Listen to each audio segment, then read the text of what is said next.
Okay, this is my video summary for black box testing. There are 4 advantages that were covered in this lecture.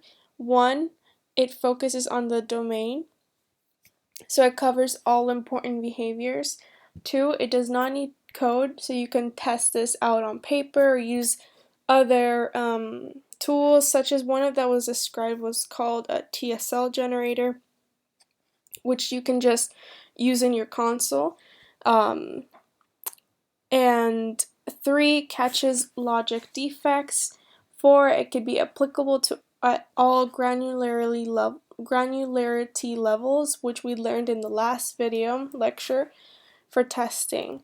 There are several steps you have to take for this kind of testing. It mentioned 3 at first, but then it went into a more in-depth 6-step testing. When it went to partition categories into choices, and it just kind of went into a more in-depth review or over partition method testing. So the 3 main steps that were mentioned were identify independently testable features, number 2, identify relevant inputs, and 3, test case specifications, and this is more specifically descriptions. It also went over exhaustive testing and how that is, even for the most simple test, can be very problematic, and it can take a really long time to get through testing. It went over random testing, which can eliminate designer biases. All inputs are considered to be equal in this kind of testing, but you could be looking in all the wrong places, so it could be a little bit of a waste of time.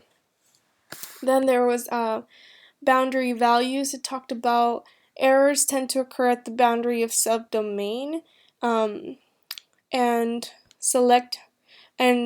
for boundary values testing, you should select inputs at these kinds of values. The rest of the videos were about model-based testing. It went very much in depth into partition method, and it showed how you can do it through the application or to a TSL generator. And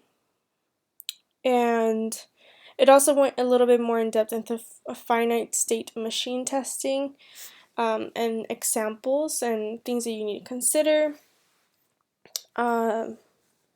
Yeah, overall, the video was very helpful, and it helped me just think of different ways to test something other than how I've learned at my internship and at school.